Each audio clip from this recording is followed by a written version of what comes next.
My name is Frank Morrison. In the 90s, I was 19 and had little to show for it. I'd stopped attending school after being kicked out of the basketball team for shoving a referee into the stands. But I was a man of potential. I could light up a room despite my bleak childhood. At 6 years old, I'd been taken away from Calgary to start a circuit of foster homes. No matter how many times I would lash out, throw tantrums, or get into fights, they kept moving me to new, unfamiliar houses. My last move had been 3 years prior. My last foster dad, Clive Andrews, picked me up from the adoption center. We had been on the road for 7 hours before reaching a small bungalow in Ormond. But that was the longest time we'd ever spend together. Clive was too busy trading checks from family services for drinks at the bar to look after me. Ormond was a small, stale place. A remote town of 6,000 inhabitants where gray winters drag on for most of the year. I did everything I could to get into another adoptive family. But he changed his mind when he caught my attention.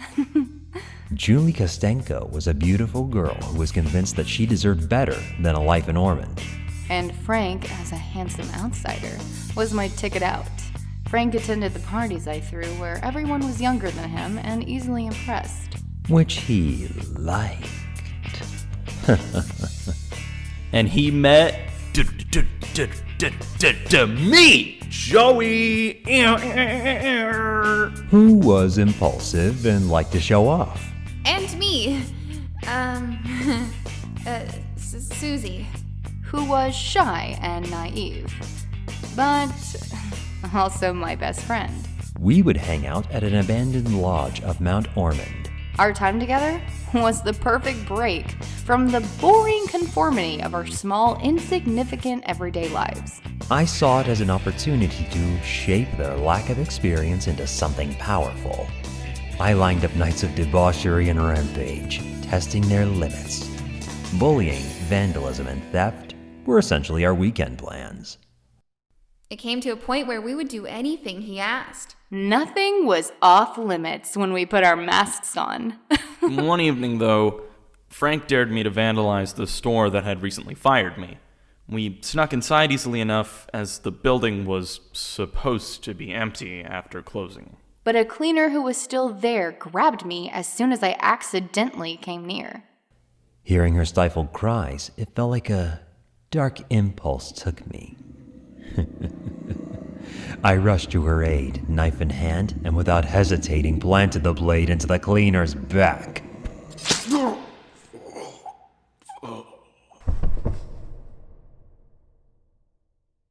We just stood there, staring at Frank in shock. Until I ordered them to finish the job. I clenched my jaw, grabbed the knife, and stabbed the bleeding man in the ribs. Hey, I didn't want to do it! I didn't! But we had to finish what we'd started. And he was right. So, I closed my eyes and slid the knife into the man's chest. Then, I handed the web blade to Susie. We were all in this together now. We were all in this together now. I just stared at Julie in disbelief. So I grabbed her trembling hands and inserted the knife deep into the man's throat. There wasn't time to feel bad. We had to move fast. We mopped the blood off the floor. We stashed the body in my car. And we drove back up to Mount Ormond.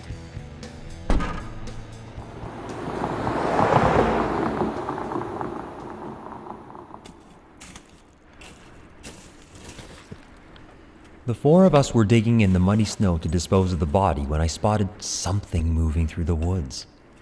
I grabbed my knife and broke from the group to check it out, but a fog thickened around me, becoming so dense that soon I could no longer see ahead.